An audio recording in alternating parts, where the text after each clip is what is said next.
자, 오늘 시간은 변비의 진단과 약물 치료에 관한 영상인데, 변비의 진단과 약물 치료 너무 말이 어려워요. 무슨 의대 공부하는 것도 아니고. 그래서 그냥 간단하게 오늘 이 시간에 여러분들이 이 영상을 보면서 챙겨갈 수 있는 것 세 가지를 꼽아보면, 첫 번째, 변비의 정확한 진단.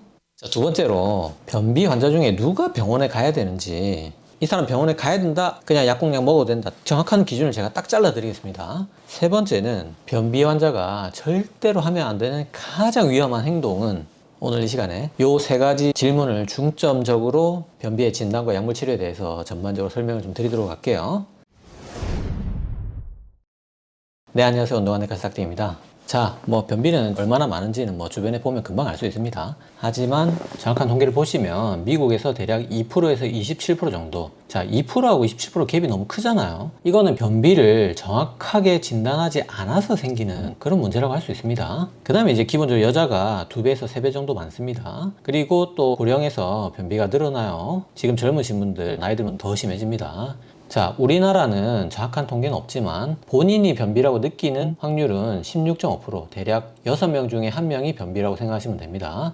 문제는 뭐냐? 자, 이렇게 흔한 질환인데 이분들의 무려 70%가 일상 업무에 방해를 받고 사회적 인간관계에 있어서 어려움을 느낀다는 이런 고통을 받고 있다는 거예요. 무려 70%가. 그래서 혈압, 당뇨는 불편한 게 없어서 무서운데, 변비는 정말 고통이 있어서 고통스러운 그런 질환이라고 할 수 있습니다. 자, 그러면 아까 제가 서두에 정확한 변비의 진단 어쩌고저쩌고 했는데, 그러면 내가 변비 환자로 진단이 되려면 진단명이 있어야겠죠. 그 병 이름이 바로 만성기능성 변비입니다. 자, 이 중에서 딱 그 변비 환자다 이렇게 말할 수 있는 거는 요 기능성 변비 요거예요. 그러니까 요 진단 기준에 합당하면 그 사람 변비 환자가 되는 겁니다.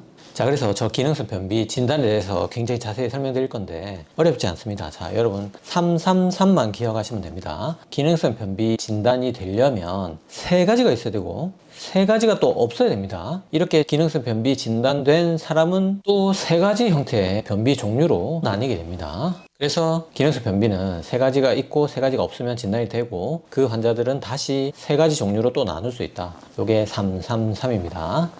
지금 여러분들이 변비라고 생각하시니까 이 영상 보고 계신 거잖아요. 그래서 지금부터 제가 설명드릴 그 정확한 변비 진단 기준에 한번 맞춰보세요. 자기가 그 정말 변비 환자가 맞는지. 자, 보통 일주일에 몇 번이야로 보면 변비냐, 요 질문을 가장 많이 하시는데, 자, 일주일에 몇 번이다, 이런 얘기는 횟수를 얘기하는 거죠. 자, 이 횟수는 변비 진단하는 거에 있어서 중요하긴 하지만 절대적이진 않습니다. 무슨 말이냐? 자, 이게 바로 기능성 변비, 즉 변비 진단하는 그 그림입니다. 자, 요게 횟수죠. 횟수는 우리가 주 2회 이하를 기준으로 합니다. 그래서 일주일에 2번 이하로 변을 보는 그게 하나의 어떤 조건입니다. 요 조건, 요 횟수에 대한 하나의 조건이 있고 나머지 5개는 증상이거든요. 그래서 자, 결론부터 얘기하면 이 횟수 하나, 증상 5개, 총 이 6개 중에서 2개가 있으면 변비예요. 간단하죠? 근데 여기서 증상 5개는 항상 있어야만 증상이 있는 걸로 치는가? 그게 아니라, 자, 변을 4번 볼 때 한 번만 증상이 있으면 그거는 증상이 있는 겁니다. 근데 요번에 로마 기준 4판에서 4번 중에 한 번 초과로 바뀌었기 때문에 제가 그냥 3번에 한 번으로 간단하게 그냥 통일해서 말할게요. 즉 말해서 변 볼 때 3번에 한 번은 힘을 준다, 변 볼 때 3번에 한 번은 딱딱하게 본다,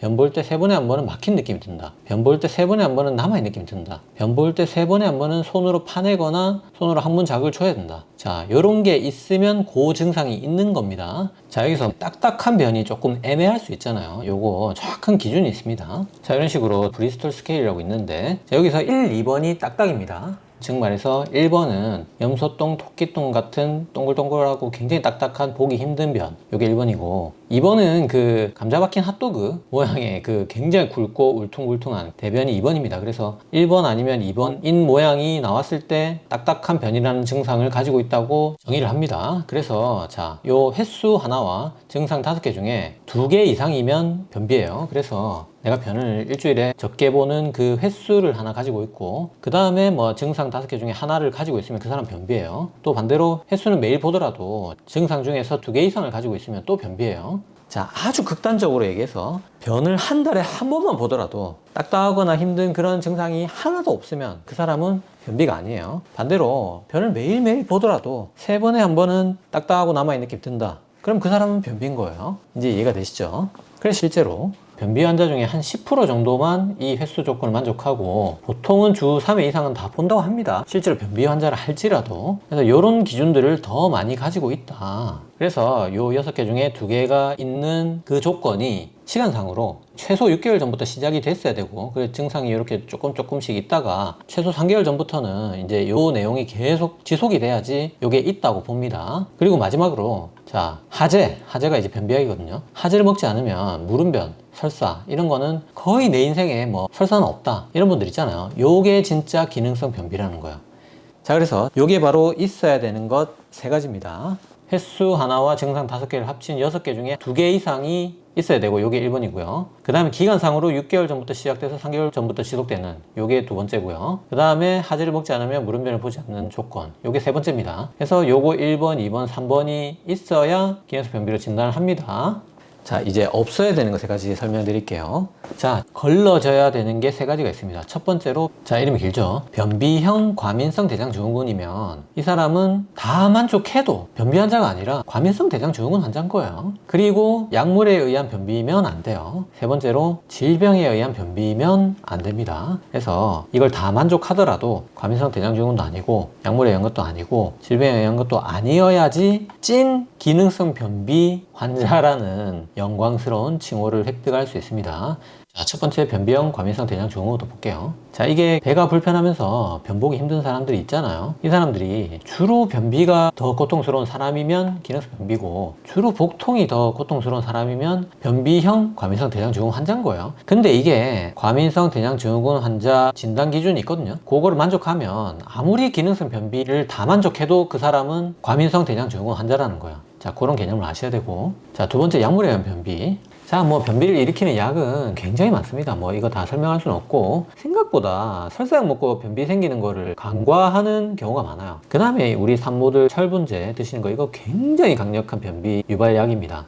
요거보다 사실은 더 중요한 게 바로 요거 마약성 진통제예요. 그래서 이게 얼마나 임상적으로 중요한지, 마약성 진통제로 인한 변비를 하나의 병명으로 따로 떼놨어요. 우리가 뭐 마약성 진통제 먹을 일이 있나 싶겠지만 사실 암 환자들이 굉장히 많이 드시고 계시고, 그 다음에 또 우리 수술하고 나서 뭐 단기간이긴 하지만 또 많이 처방하거든요. 심지어 암 환자들은 이제 장복을 해야 되기 때문에 변비를 정말 달고 사는 임상적으로 굉장히 중요한 약물 부작용이 되겠습니다. 자, 없어야 되는 거 3번째, 마지막으로 질병이죠. 자, 변비를 일으키는 질병도 굉장히 많은데 오늘 이 시간에 절대 다 설명할 수는 없고, 제가 딱 2개만 추려가지고 설명드리면, 먼저 갑상선 기능 저하증이 변비가 굉장히 잘 오는데, 그래서 내가 변비가 있는데 이런 증상들이 같이 있다 이러면 반드시 병원에 가서 피검사로 갑상선 기능 검사를 한번 해봐야 돼요. 자, 그 다음에 이제 뭐 변비와 관련된 질병의 왕이죠, 왕. 누가 뭐래도 가장 중요한 것이 바로 암입니다. 암. 자, 대장암이 있으면 변비가 생길 수 있고, 하지만 우리가 변비가 있다고 해서 다 대장암을 의심할 수는 없거든요. 그래서 대장암을 의심할 수 있는 증상들이 바로 요 알람 증상입니다. 그래서 그게 검은변, 혈변, 그 다음에 이유 없이 생기는 빈혈, 그 다음에 살이 빠진다든지, 뭐 45세 넘어서 변비가 처음으로 시작했다든지, 요런 조건들이 있으면서 변비가 있다면 그분들은 반드시 대장내시경 그냥 해보시면 됩니다. 대장암이 고민인데 대장내시경을 안 한다? 정말 이 현대사회에서 내가 저지를 수 있는 가장 어리석은 일 중에 하나입니다. 그래서 절대 고민하지 마세요. 자, 이렇게 변비를 정확하게 진단해야 되는 이유가 2가지가 있습니다. 첫 번째는 변비 오진을 할 수가 있어요. 우리가 자기가 변비라고 말하는 사람 중에서 진짜 오늘 이 시간에 말씀드렸던 그 기능성 변비로 정확한 진단 기준을 만족했던 사람은 22%밖에 안 되고요. 그리고 진짜 위험한 사람은 여기죠. 자, 변비가 자기가 아니라고 대답한 사람 중에서도 변비의 정확한 그 기준을 만족하는 사람이 무려 7%나 된다는 거예요. 이 사람은 이제 병원에 가야 되는 사람인데 치료 기회를 놓치는 거죠. 그러니까 이런 경우가 굉장히 위험할 수 있기 때문에 변비를 정확하게 진단하는 것은 그만큼 중요하다는 거.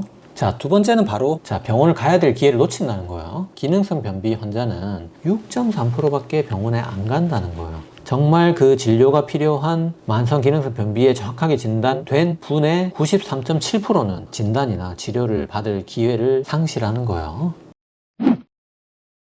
자, 요 기능성 변비 환자로 진단된 사람이 또 세 가지 부류로 나뉠 수가 있어요. 그게 바로 배변장애형 변비, 서행성 변비, 정상통과형 변비입니다.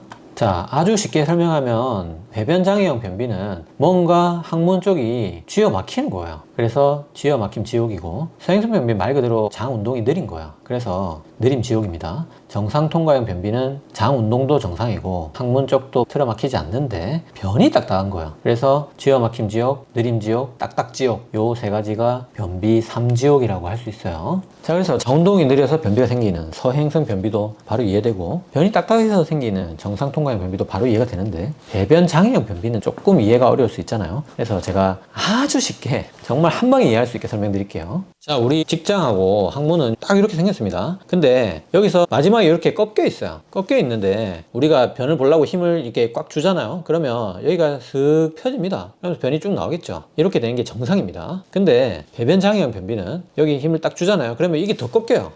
이런 이상한, 소위 말해서 얘와 얘가 불협화음이 나는 거죠. 그러니까 얘는 짜고 있는데 얘는 펴지지 않고 더 꺾이는 거예요. 근데 이런, 나중에 설명드렸지만 이유를 알 수 없는 불협화음을 몸에 가지고 있는 게 바로 배변장애형 변비입니다. 아주 쉽죠? 그래서 배변장애형 변비, 요게 이제 치아 꺾여 있는 그 부분이죠. 자, 여기서 이렇게 변이 나올 때 요게 이제 치골 직장근이라는 이 얄쌍한 고리 모양으로 된 근육이 하나 있습니다. 요게 이제 슥 풀리면서 이렇게 변이 쑥 나오는 게 정상인데, 이제 이분들은 변이 나오려고 하니까 이게 더 땡기는 거예요. 뭔지 모르겠지만 얘가 지 혼자 그냥 발작을 하는 겁니다. 그래서 안 놔주는 거예요. 그래서 얘는 힘주고 나가려고 하는데 밑에가 끌어당기면서 각도가 더 꺾여버리니까 변이 안 나가는 쥐어 막힘 지옥이 바로 배변장애형 변비가 되겠습니다. 자, 그러면 이런 불협화음은 왜 생기는가? 자, 배변장애형 변비는 사실 정확한 원인을 모르는 경우가 더 많습니다. 특정 사건, 즉 출산이나 정신적 트라우마나 허리 손상, 이런 어떤 특정한 이벤트가 있어가지고 그때부터 배변장애형 변비가 생기는 사람이 30%예요. 그런데 이제 성이 된 이후에 배변장애형 변비가 생긴 사람들의 또 20%는 어린 시절에 성적이나 신체적으로 학대를 받았던 그런 또 경험이 있었던 경우가 있다고 합니다. 그러니까 결론적으로 얘기하면 뭔가 신체적이든 뭐 정신적이든 어떤 트라우마 때문에 이런 불협화음이 체득이 되는 거예요. 그래서 또 이런 경우도 많다고 합니다. 어린 시절에 너무 배변 훈련을 강박적으로 받았던 사람, 그래서 본인이 이제 변이 안 나오는 그 공포를 굉장한 트라우마로 느꼈던 사람들, 이런 사람들이 또 나중에 커서 배변장애형 변비가 잘 생긴다고 합니다. 그래서 참고로 다음 시간에 설명드리겠지만, 우리가 화장실에 너무 오래 앉아있으면 변비 생긴다 이런 말도 있잖아요. 근데 너무 오래 앉아있는 그 시간이 문제가 되는 건 아닌데, 사실 변이 별로 안 차 있는데 억지로 보려고 하는 강박적 배변을 가지고 있는 사람들이 있어요. 이분들이 뭔가 이제 여기 변이 충분히 없는데 막 억지로 힘을 주면 그 과정에서 여기도 힘이 들어가면서 막 이렇게 꺾이는 그런 불협화음을 체득을 할 수가 있습니다. 그래서 오래 앉아있는 시간이 중요하다기보다는 강박적으로 힘을 주는 행위가 배변장애형 변비를 유발할 수는 있다, 이렇게 이해하시면 되겠습니다. 그래서 정말 심한 변비 환자라면 변기에 앉아있는 시간을 5분으로 제한하는 게 좋아요. 그래서 5분 동안 뭐 힘을 줘보고 5분 딱 지났으면 변을 못 봤어도 그냥 나와야 돼요. 자, 그래서 변비의 세 가지 형태가 요게 어느 정도 비율인가? 자, 다행히 그 이상한 불협화음이 나는 그 공포스러운 배변장애 변비는 많지 않습니다. 7% 정도. 서행성 변비가 38%.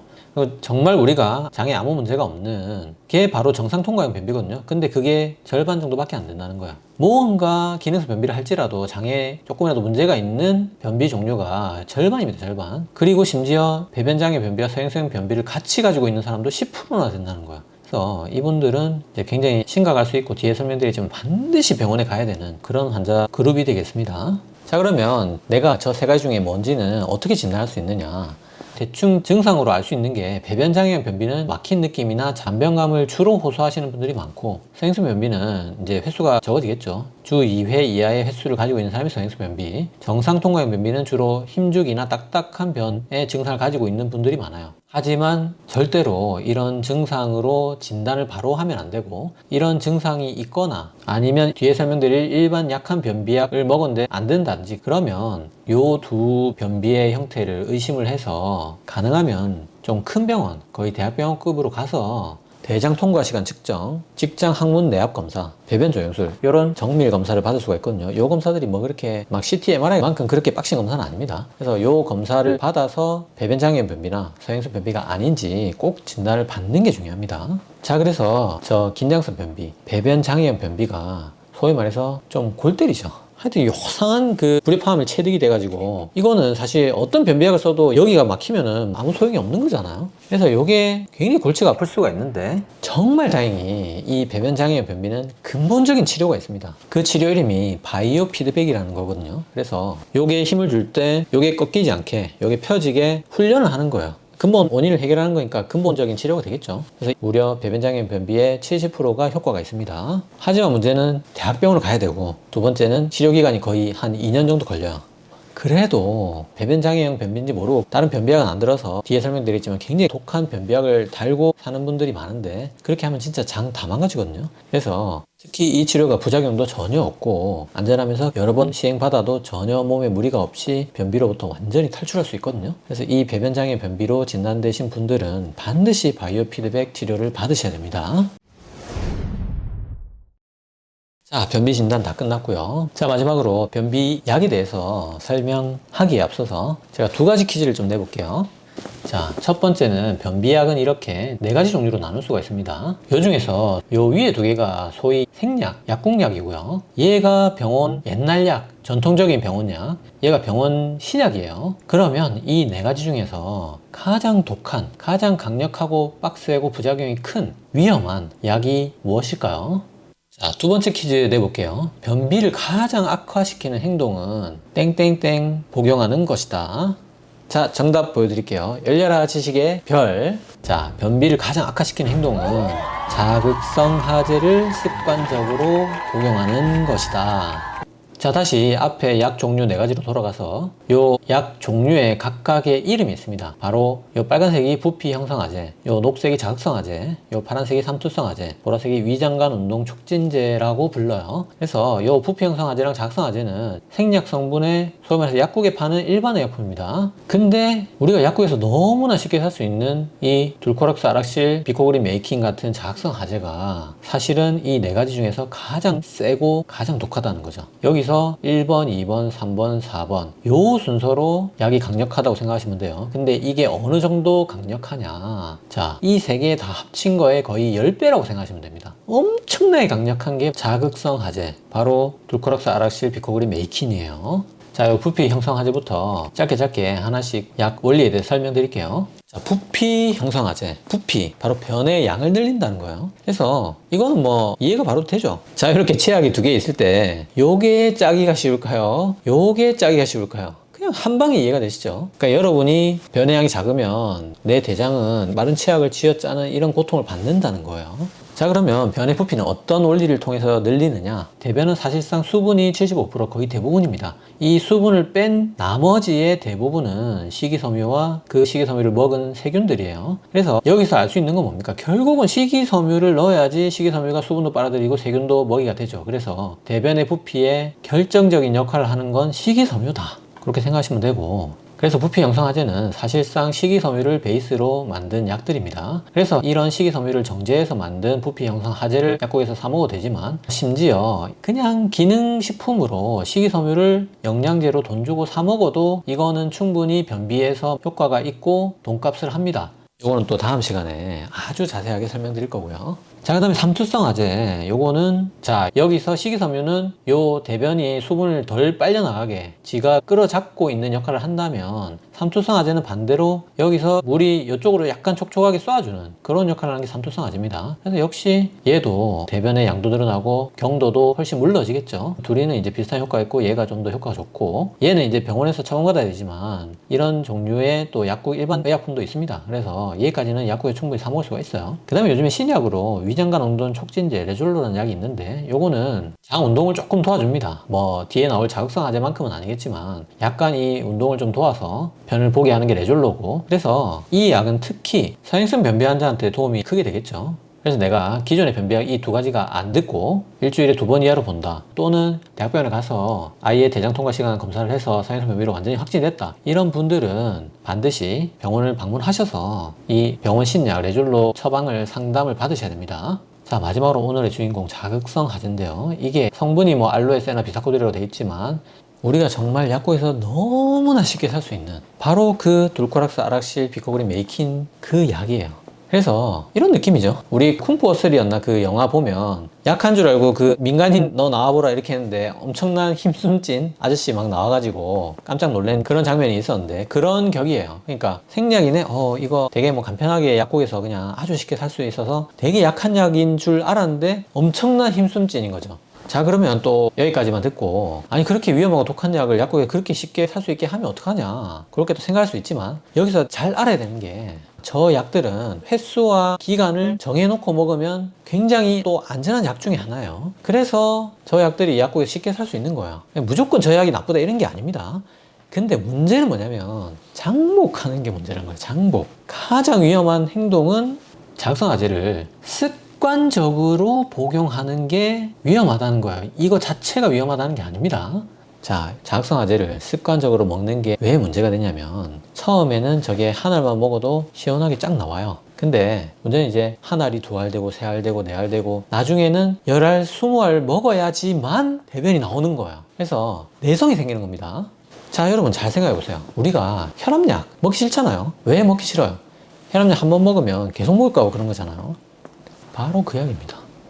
바로 한 번 먹으면 계속 먹어야 될 수밖에 없는 그 약이 혈압약이 아니라 바로 둘코락스 아라시 비코그린 메이킨이라는 거예요.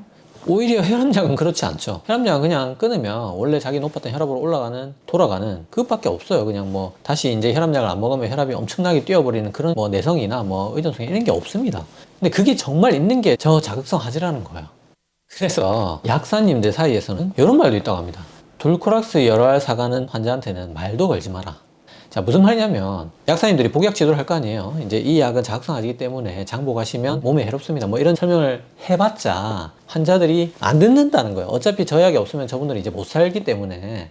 그래서 이게 무슨 뭐 마약 중독도 아니고 변비약 중독? 변비약 의존증? 이런 거 얼마나 뭐랄까 수치스럽고 진짜 말도 안 되는 상황입니까 이게. 약국을 전전긍긍하면서 돌코락스를 수십 알씩 사가야 된다는 게 말이 안 되잖아요. 그런데 더 문제는 이렇게 자극성화제를 장복하게 되면 장이 상합니다. 장이 손상을 받아요. 자, 이런 알로에나 안트로키논 등의 자극성화제는 4개월 이상 장복하게 되면 노래야 되는 정상적인 대장이 이런 식으로 새까맣게 악어 가죽 피부처럼 변하게 됩니다. 자, 물론 또 이렇게 장이 시커멓게 변했다고 해서 막 뭐 여기서 대장암이 생기고 뭐 그런 건 아닙니다. 하지만 정말 최악의 경우는 장 운동이 완전히 멈춰버려서 대장을 전체를 절단할 수가 있어요. 그래서 장을 본인이 잘라달라고 병원에 찾아오시는 분도 있어요. 근데 심지어 뭐냐면 장을 자르잖아요. 그러면 내가 장을 잘랐어라고 슬퍼하면서 우는 게 아니라 인제야 살 것 같다고 좋아합니다. 자, 그게 바로 자극성 하제를 장복한 결과예요.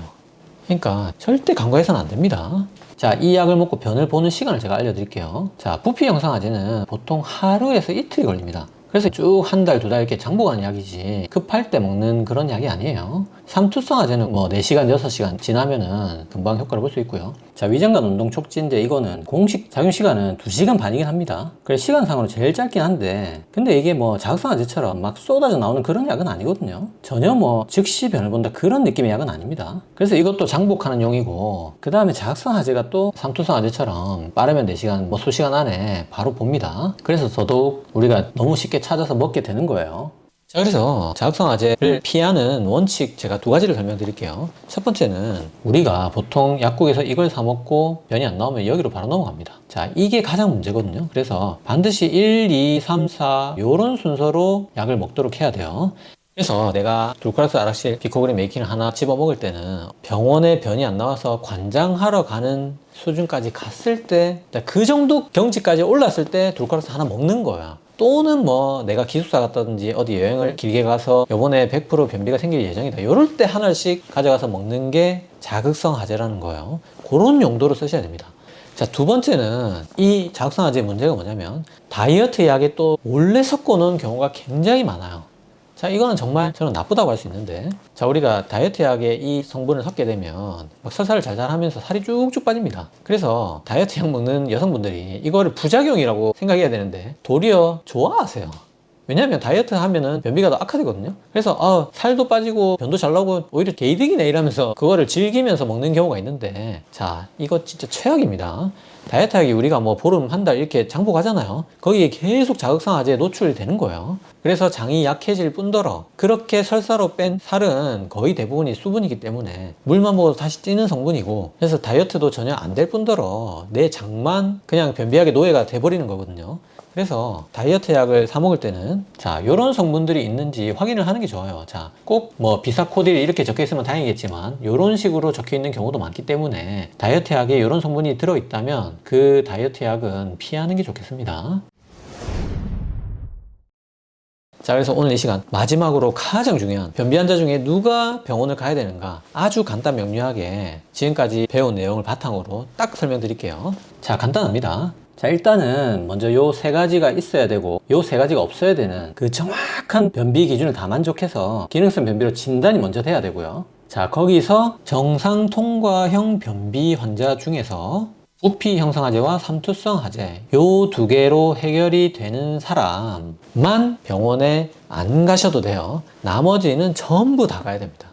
자, 무슨 말이냐면 서행성 변비, 배변장애 변비는 어차피 변비약이 거의 듣지 않습니다. 그래서 자, 검사를 위해서나 치료를 위해서나 이 두 병이 의심되거나 진단이 된 사람은 반드시 병원 가서 진료를 보셔야 되고요. 그 다음에 정상 통과형 변비를 할지라도 어차피 이 두 약 외에 요거는 어차피 병원에 가서 처방을 받아와야 되는 약이고, 자, 문제 이 자극성화제는 마구마구 먹어서는 안 되는 약이거든요. 이 두 약이 안 된다고 해서 바로 내가 자의적으로 약국에서 사 먹을 그런 정도의 약은 아니라는 거예요. 그래서 결론은 이 두 약이 안 들으면 병원에 가서 진료를 봐야 됩니다. 자, 그래서 오늘 굉장히 긴 시간 변비의 정확한 진단과 약물 치료에 대해서 알아봤고, 오늘도 세 줄력으로 마무리할게요.